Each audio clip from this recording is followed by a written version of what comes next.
Alright guys, we're going to take a look at the Phantom 85. This motor has less than 6 miles on it.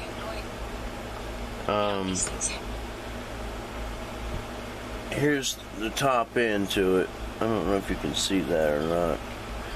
Blew the muffler completely off because of the welds. See the welds there really well. The cylinder, hold on, let me get a light. And now this is on the exhaust side, by the way, mind you.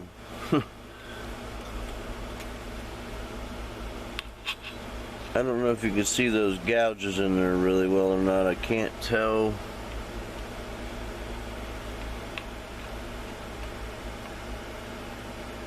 Maybe. Yeah, I see a few of them right there. You see those hippity hoppity ones? And that is on the exhaust side, guys. I've never seen in my days.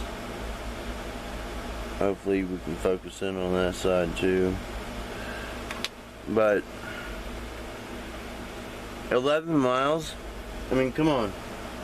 So something had to have been in the case originally for it to fail like that.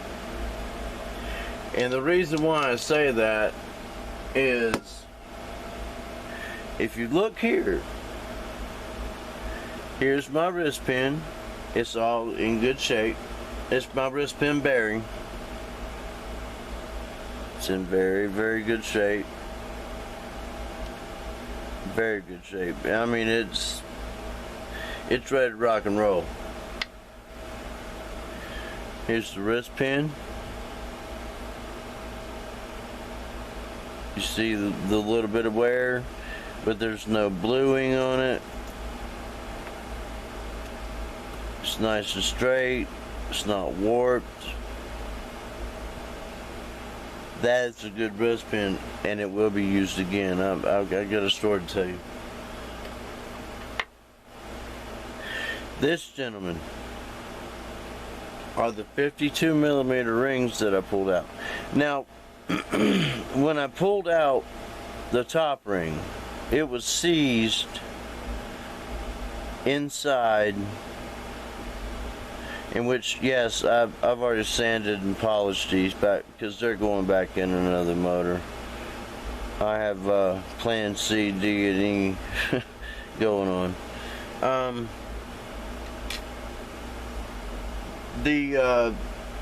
had to, and I'll show you the piston, which I've cleaned it up tremendously. That's the intake side. See, intake side not so bad. We got a little bit right here, but if you feel that, it's still smooth. That is the only pit, really. It looks like something got down into that top ring because it was hard to get out. I mean, it soft seized on me twice in less than 10 miles. Bottom ring was fine. Both of them were still activated on the pin. Transfers look good.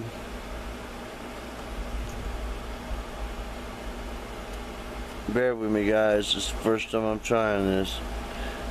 And if you notice, that's the only...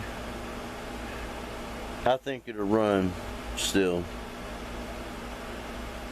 And there is the exhaust side. Look at that. It's smooth now because I took some 3000 grit. I started at 200, went down to 4, 6, 8, 12, all the way down to 3000 grit. I didn't want to take too much of it off, but it's smooth. But the best thing about it is the ring guides above the top. As long as those are good, in which I had to widen both of them. Now they're exacto.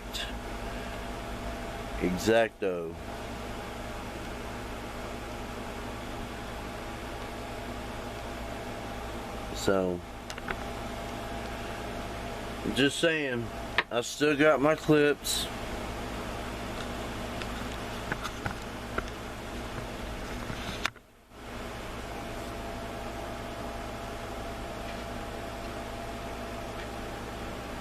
Here's the other ring. Still intact. Not broken, not fractured. I sanded it down also on the 3000 grit. It took all the burrs off of it. These rings will be used again. There's nothing wrong with them, as far as my eye can see. And the clips are right here. So it wasn't a clip failure. I didn't break a ring. The piston did not shatter. There's no broken piston here. LA Hover had a broken piston, and I believe his was down in this area somewhere, and he missed it during his editing, but he caught it later. And I'm looking at this piston. Other than a few beauty marks, it'll work. It may not do 90 miles an hour, but it'll still have torque. It'll still cruise around about 45. And it had a massive leak, the case. And guys, I'm so against using RTV gasket. So against it. But in this case, I just took a little dab and dabbed it on the outside of the case. That stopped my air leak.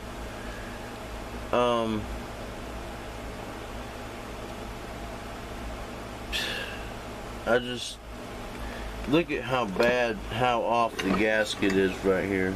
Do you see that? Or must I bring it in closer? You see how bad that gasket is? So I had no gasket at the top. I had to put a little bit of this on there. And I never use RTV gasket. I've got 17 tubes of it, and I never use it. But in that case, I did. It stopped my air leak, and then things got worse because it actually had power then. And whatever inside of it failed, I'm gonna, as you see, I have the bevel tool out. So next step is I'm going to tear the bottom end apart, and if there's anything in there that I find, and I'm going to see if I can sacrifice this rod. If not, if you have a regular YD 100, a ZMN 100, either of those two rods, you can drill out a 5/8 hole, get you one of these bearings and one of these wrist pins. It's a 5/8 bearing. It's standard. That's why you can't find it metric. And the wrist pin, I believe. Hold on, let me get my tool. Whoops, it's in a bad spot. Hang on.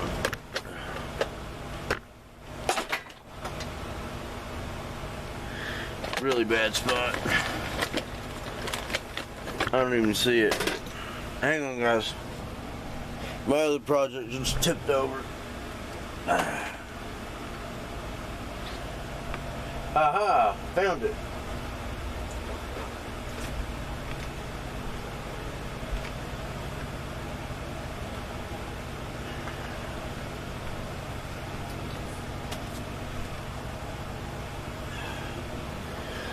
Alright.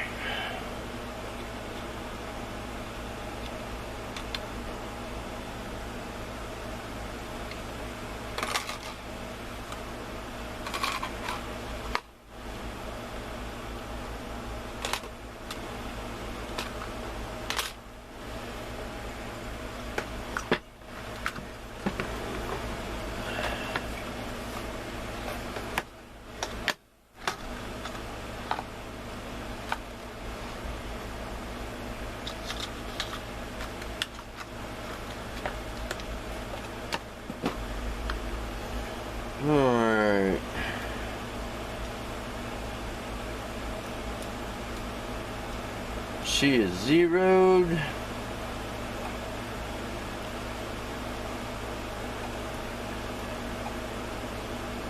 And we're in millimeters. Let's see this wristband.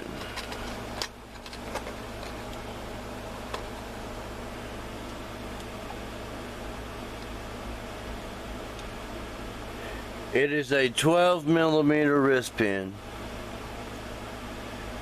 by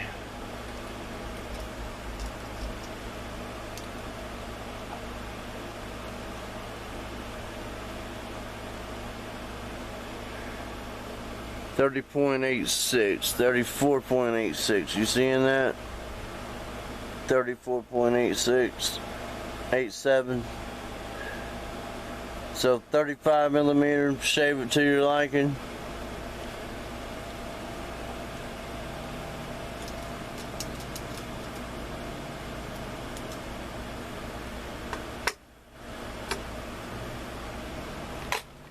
Guys, at the rate that these motors are going,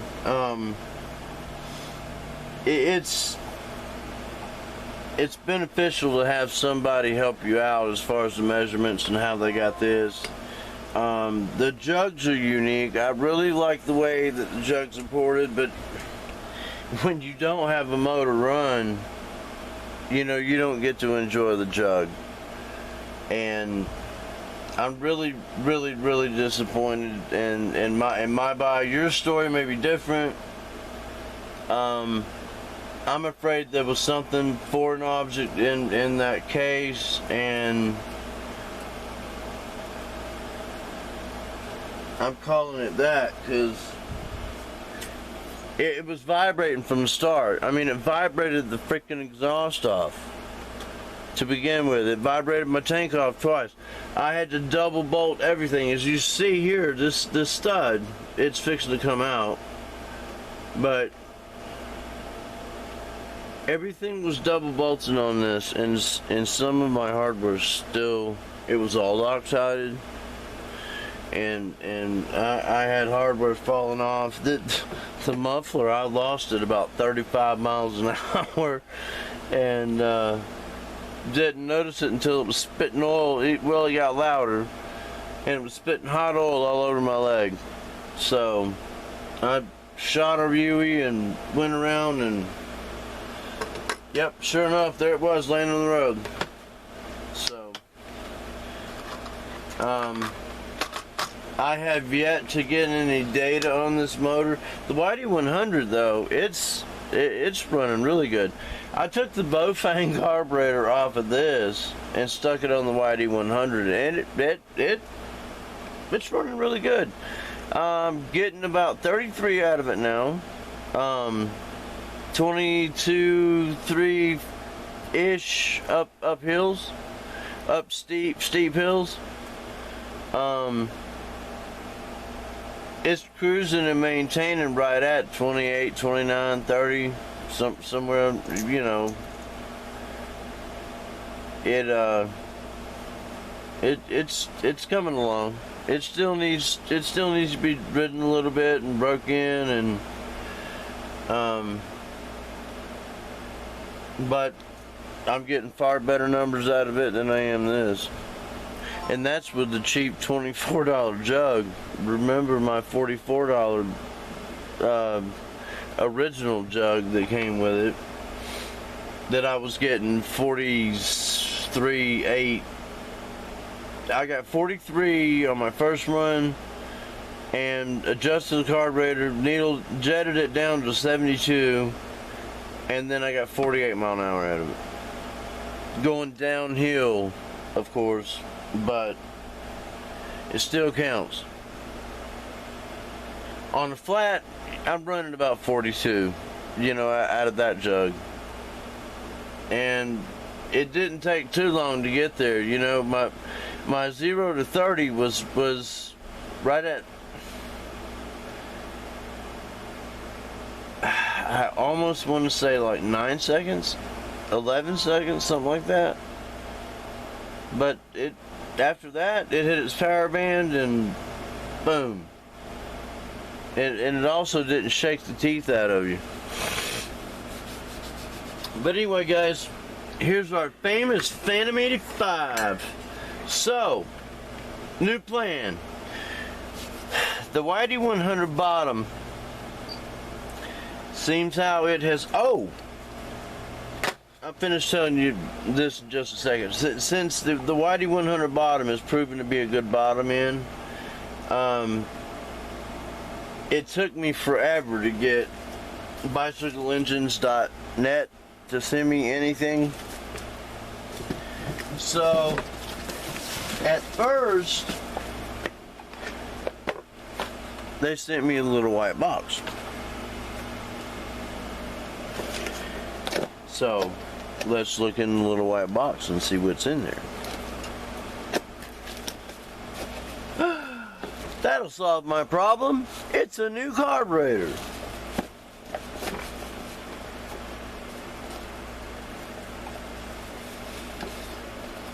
I'll definitely use it for something.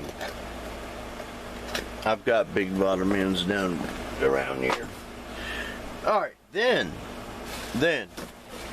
called back the next day when my exhaust blew off. So they did honor that. They're really not bad people to work with. It's just getting the right one. So there is the new exhaust. This going on the new Whitey 100.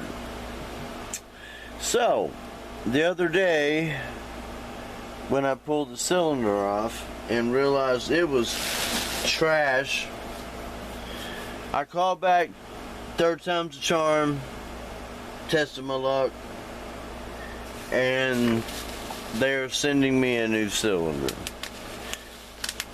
So back to the story I was on, that Whitey 100 bottom that I've got, I'm gonna take, if I can't get this crank out, well,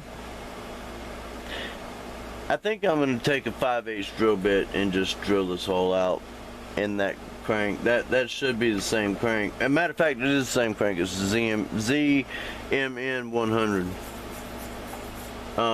But that's the true Whitey 100 bottom end, because it's got the tramp stamps in it, I called. But I'm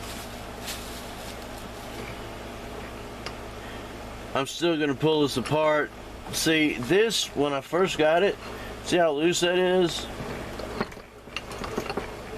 It was nowhere near that. When I can hear something clicking in there.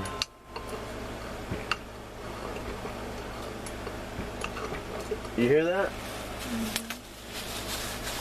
I can definitely hear something going tick, tick, tick, tick, tick, tick, tick in there.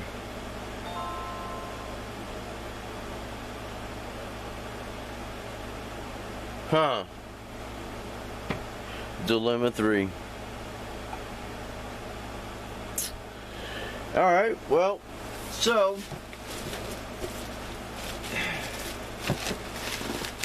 here at Motorized Bikes Arkansas, we are full of surprises today. You guys, I've been off cue for a couple days. I've been really busy doing things. Alright, let's bring you over here for a minute.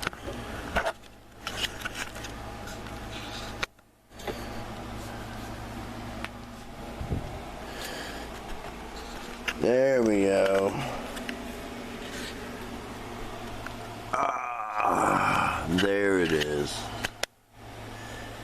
Finally got me a McCoon carburetor. I know it's cobbled on there, but check this out. Check this out. Where did it go? Doot. Uh-oh. Well, alright guys, not lying to you. I have a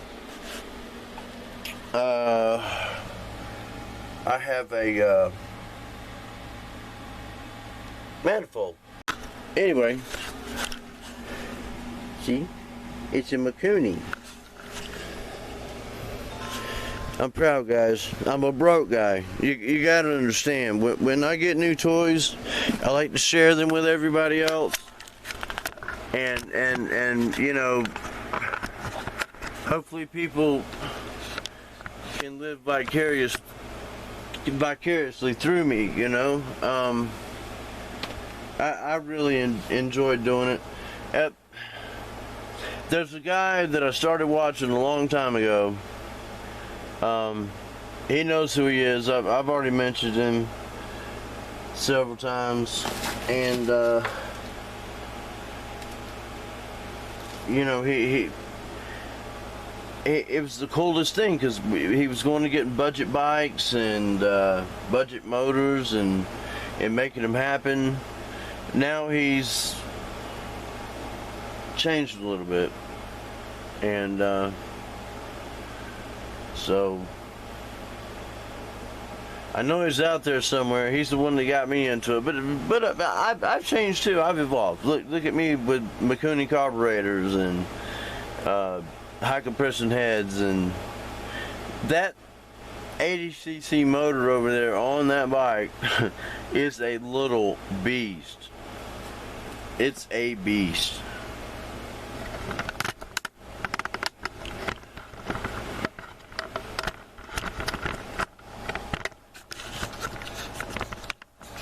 It is a beast. But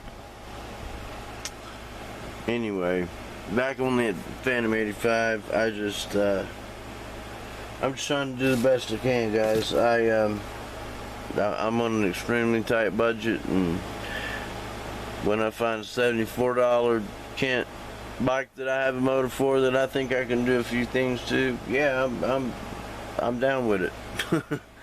Really down with it. But this will be it for now. I'm gonna go ahead and tear this down,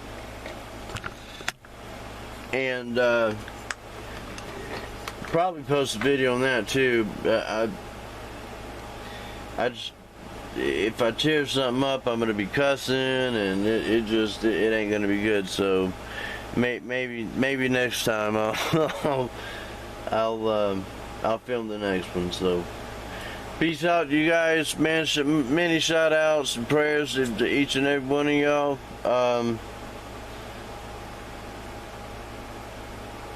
Y'all just stay safe and keep riding, ride hard. We'll be seeing you. Peace.